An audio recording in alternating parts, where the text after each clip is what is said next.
매주 다양한 동물의 생태를 살펴보고 그 속에 담긴 과학을 찾아보는 시간이죠. 과학관역 동물원 코너입니다. 오늘도 이동훈 기자 나와 있습니다. 안녕하세요. 안녕하세요.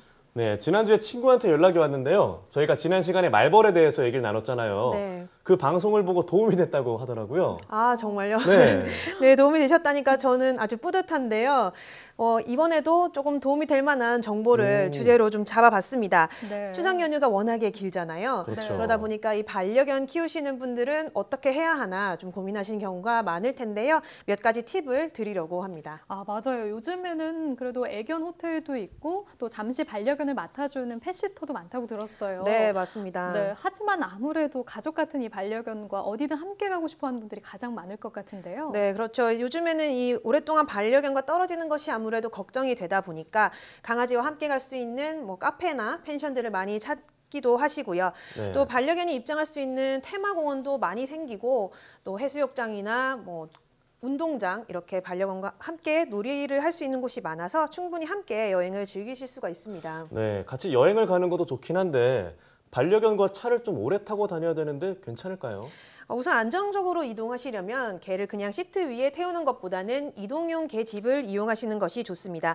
흔히 캔넬이라고 부르는데요. 네. 이 안에서 강아지가 최대한 편안하게 쉴 수 있도록 해주시는 것이 좋습니다. 아, 그래요? 단순히 생각했을 때는 개들이 이런 이동장을 오히려 더 불편해할 것 같은데요. 네, 그래서 평소에 조금 훈련이 필요한데요. 가까운 이 동물병원이나 가까운 나들이를 가실 때 미리 적응 훈련을 하시는 것이 좋습니다. 이 짧은 거리지만 차를 타는 것에 대한 거부감을 없애게 되면 강아지가 멀리 갈 때도 긴장하지 않고 편안하게 차를 탈 수가 있습니다. 또 이 반려견이 심리적으로 불안해지면 멀미를 할 수가 있는데요. 네. 이런 경우도 5분이나 뭐 10분씩 차로 이동하는 습관을 들여주시면 이렇게 캔넬에 들어가서 차를 타더라도 강아지가 두세 시간씩 장거리에도 멀미를 하지 않게 된다고 합니다. 네, 네. 실제로 강아지가 어떻게 사람처럼 멀미하는 경우도 있더라고요. 네, 맞습니다. 이 네. 심한 경우는 차를 타자마자 타는 순간부터 과도하게 음. 흥분을 하기도 하고요. 또 구토와 같이 일반적인 멀미 증상을 보이기도 합니다. 이럴 때는 이 여행을 가시기 전에 아침을 먹이지 않는 것이 좋고요. 이동한 네. 다음부터 이 저녁부터 이제 주시는 것이 멀미를 완화하는 데 효과적입니다. 또 이 강아지 전용 멀미약이 있습니다. 수의사의 진단을 받아서 멀미약을 처방받으시는 것이 좋고요.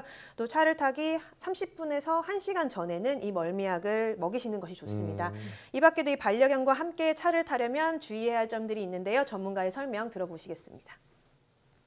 장거리 여행 목표가 있을 때 또 차량이 막히거나 뭐 하게 되면은 최소한의 2시간에 한 번씩 개들이 내려서 대소변을 볼 수 있게끔 해주는 것도 좋은 방법이고요. 그다음에 깨끗한 음료 같은 걸 제공을 통해서 약간의 휴식 시간 환기를 시켜주게 되면 개들도 더 편안하게 이동할 수가 있습니다.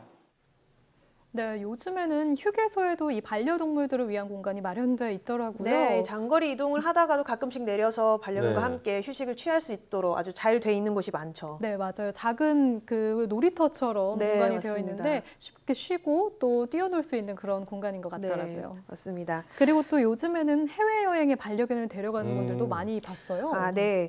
이 반려동물을 키우는 사람이 늘면서 실제로 이 비행기를 함께 타는 분들도 늘어났는데요. 지난해 국내 대형 항공사를 통해서 국내외로 이동한 반려동물 수가 무려 37,000여 마리에 달한다고 합니다. 한 2년 전보다 42% 정도, 거의 네. 절반 가까이 늘어난 수치라고 합니다. 그럼 정말 이렇게 많네요. 비행기를 탈 수 있는 어떤 반려동물의 조건이라는 게 있나요? 우선 국내 항공사의 경우는 이 비행기를 탈 때 생후 8주가 지난 개와 고양이 그리고 새만 탈 수 있습니다.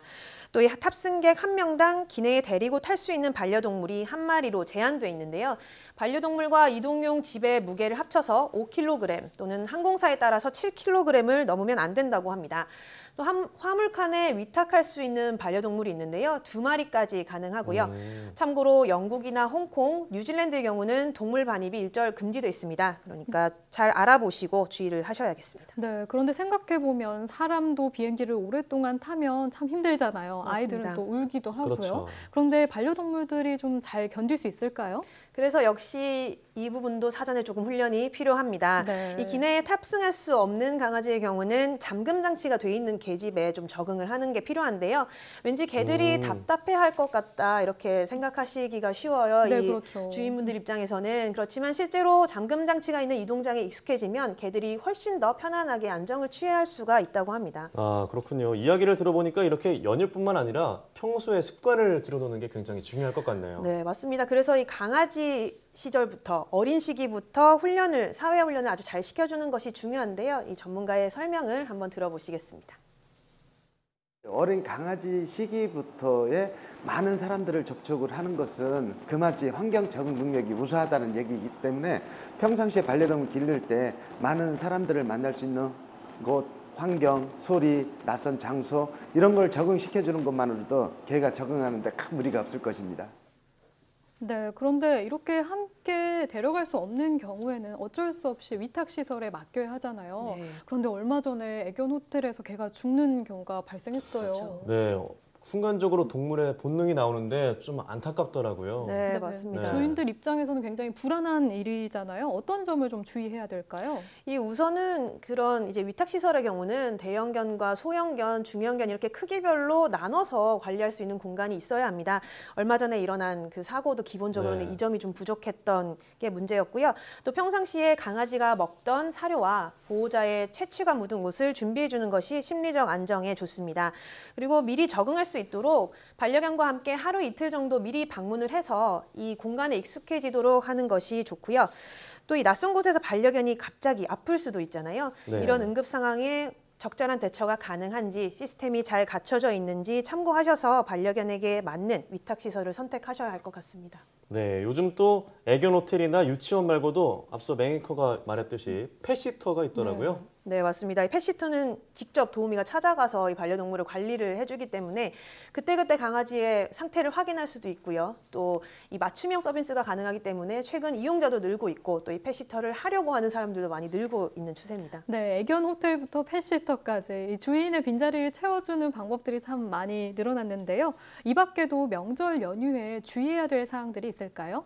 이렇게 설이나 추석같이 명절이 지나고 나면은 생각보다 이 병원을 찾는 동물들이 굉장히 많아진다고 합니다. 네. 대부분 과식이나 소화기 장애 때문이라고 하는데요. 아무래도 사람들이 맛있는 명절 음식을 먹다 보니까 우리 반려견한테도 나눠주고 싶은 마음에 음식을 이렇게 주게 되는 건데요. 이 명절에 먹는 음식은 대부분 기름기가 많아서 강아지들에게는 해가 될 수가 있습니다. 특히 양념에 많이 쓰이는 마늘이나 양파 성분은 강아지가 먹으면 빈혈과 설사를 일으킬 수 있고요. 또 튀김 종류는 췌장염이나 대장염의 원인이 될 수 있어서 위험하다고 합니다. 네, 아무리 사람에게 맛있는 음식이라도 반려견에게는 좀 주의를 해야겠네요. 네, 맞습니다. 네, 이렇게 말씀들을 들어보니까 긴 연휴라도 반려견과 잘 보낼 수 있겠는데요. 네, 맞습니다. 이 무엇보다 연휴에는 버려지는 동물이 굉장히 많습니다. 네. 실제로 올해 버려진 유기동물의 절반 정도가 명절 연휴와 또 여름 휴가철에 버려졌다고 하는데요. 아이고. 조금만 주의를 기울이면 사실상 이 보호자와 반려동물이 함께 즐거운 연휴 보내실 수 있을 것 같습니다. 네, 맞아요. 항상 이맘때쯤이면 동물 유기 문제가 항상 거론이 네. 되잖아요. 지금이 애견 인구 1000만 시대라고 하는데 이만큼 반려견에 대한 인식도 성숙해져야 될 것 같습니다. 오늘 말씀 고맙습니다.